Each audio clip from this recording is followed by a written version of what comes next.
Many of us have felt frustrated over computer glitches, just like this guy in this video clip. But what if time travel existed?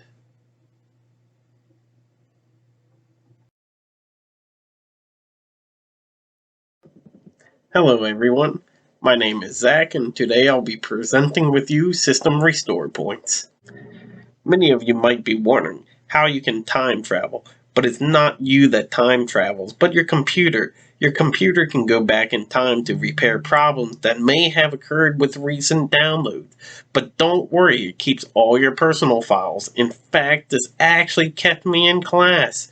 A recent Windows update removed all traces of the internet off my computer. Imagine having a computer that cannot get online.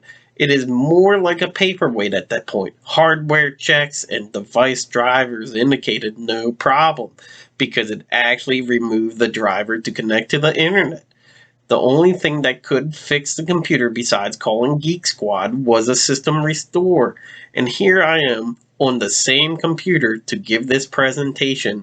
You might be wondering how you can do it because you're tired of Geek Squad. Well, let me show you. The easiest method to get to System Restore is going down to the search bar and typing in Restore. It'll bring up Create a Restore Point. Once you click on that, it'll bring you to the System Protection tab under the System Properties, just like the long route does, but this is a lot shorter, a lot quicker.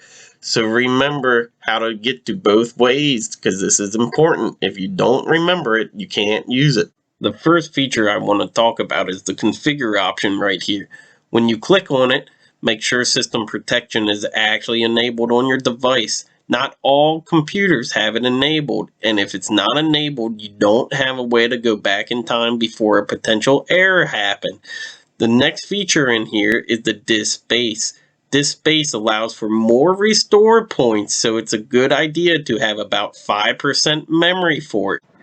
The second feature I want to talk about is the create options right here. When you click on it, it allows you to make your own restore point. That means if any future downloads damages your computer, you can revert it back to the date that you pick. An easy way to remember a date that you pick is just by typing in the date that you made it.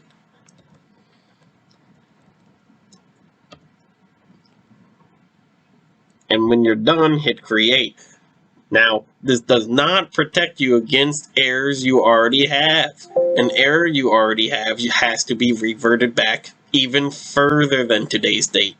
The last thing we need to discuss is the system restore itself, the last button on this tab. You click it, and it'll bring you to a screen you just say next on. After that, it'll pop up all your system restores you've ever created or the device created itself. You try and find a date that goes back past the issue you're having. Click it, hit next again, and then finish. After that, a screen will pop up saying that the computer itself cannot be unplugged or interrupted. If it gets unplugged or interrupted, you might actually have to go see someone because you could wipe all of the data off your computer. Hit yes and wait for the system restore to work. It should take about 10 to 15 minutes when this process starts. After that, you'll revert back to the date that you wanted and you'll have a clean computer. A quick reminder what we went over in this presentation. We talked about how to find system restore, how to activate it, how much memory should be for system restore, and how to make your own restore point, and actually how it's done in this video. If this video wasn't enough for you, I supplied a link. Go ahead and click on it and find out more information from a website.